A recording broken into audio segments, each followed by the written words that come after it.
Yeah, Alabama hosting Georgia. What's at stake in this game?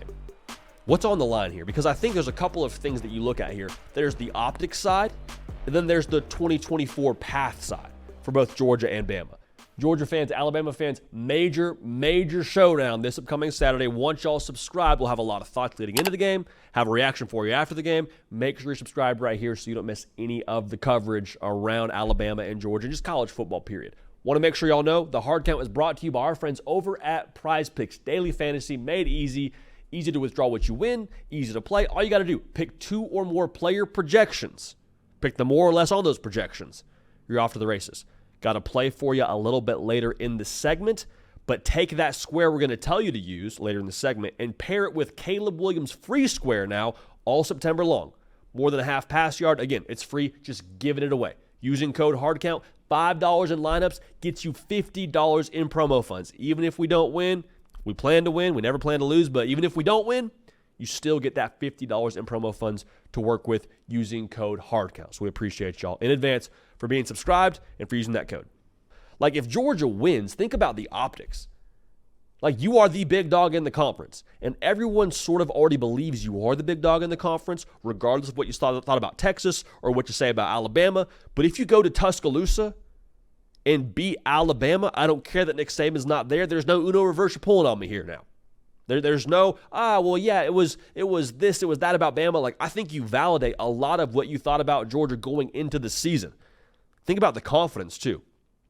For this team, yes, there's definitely a part of that. But I think even more specifically, I think this game for Carson Beck could be what it was for Quinn Ewers a season ago. Because Quinn Ewers goes into Tuscaloosa, Alabama, and there's still some thoughts around, well, hey, he's a good quarterback, but what is he really? I think Carson Beck has a little bit more momentum behind his career to this point. But we saw last year, Quinn Ewers going into Tuscaloosa and slaying the dragon. Like, you could tell he was a different player after that. Like, even what he thought about himself internally, that gave more juice to it. That gave more life to it. I think the same thing can be true for Carson Beck because he's been consistent. He's been great. I think a lot of folks would say he is arguably in that conversation to be the best quarterback in college football.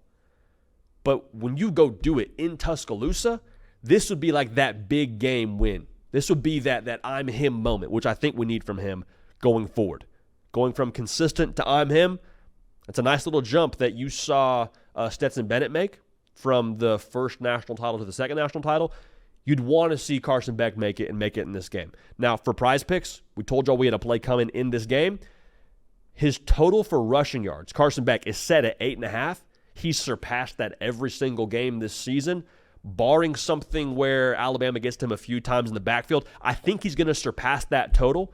So go ahead and take Carson Beck's with the more on 8.5 rushing yards. Pair that with a Caleb Williams free square and use code HARDCOUNT, and you're off to the races. So thanks to our folks at PrizePicks for bringing y'all this segment. Now, from a path perspective for Georgia, it's more of a literal sense. It's a little less romantic and exciting when it comes to how you talk about the path, but just like you get some breathing room. In the new SEC, like you still have to go to Texas, still have to go to Ole Miss. Oh, by the way, you play Tennessee, who looks like a SEC title contender right now. Like, this would be really nice to have some breathing room and not tote one loss and then worry about getting the second loss, and then you're 10-2, and you're like, okay, we're kind of on the cusp here for the college football playoff. You're still probably in at 10-2, but you don't want to be 10-2. Like, it makes everything so much nicer for you going forward if you get this one under your belt. And what we spoke to with confidence for Carson Beck, think about the confidence for this team too. Because a lot of these individuals now, whether they would say it out loud or not, they remember what happened in Atlanta last year. They remember that feeling of falling short to Nick Saban's squad. To be able to get over that hump, to beat that team, even if it's just mentally, even just to feel like, okay, we got past that. I think that would do a lot for them. Because if you lose, like, you don't actually lose anything for your 2024 campaign. From what I just said, you can still make the college football playoff. You can still win the SEC. You can still win the national championship. But in the moment, it would be this gut punch of there was no Nick Saban. They lost a lot on defense. It's a new-looking outfit. We had our quarterback back. We got all these pieces from the portal. This was supposed to be our moment, and we didn't capitalize. We had it all in front of us. We didn't capitalize. So that feeling would be a gut punch in every single stretch. For Alabama now, if they win, think about the validation that would be for everyone that decided to stay at Alabama without Nick Saban. Like Jalen Milroe said this at SEC Media Days, and I thought it was really interesting. They asked him about essentially like, hey, who deserves more credit on your football team? And he said everybody, because all of us decided to come back and recommit to what we're doing right now in Tuscaloosa. And so to recommit to Alabama in a Saban-less regime, and then to beat what has been arguably the best team in college football outside of Texas, like that would do a lot for them. And I think even we talk about validation, like that would be the belief that a talented team like them could really, I think, turn into fuel, turn into just rocket fuel, if you will. And I don't mean to keep going back to the Texas game last year, but I think we saw that be for Texas what it could be for Alabama in this game. And I get it's at home. It was on the road for Texas, but like you saw that team from Texas when they beat Alabama, already really talented, but when they actually put it into practice and had some skins on the wall to them, like it was, okay, hey, we can really make a run at this thing right now. And again, I think that sustained them when it got to points in the year where they didn't have their quarterback or they had to be up against it a little bit. Like that could be for Alabama what it was for Texas last year when they beat them. Now, same thing we said about Georgia is true for Alabama, breathing room.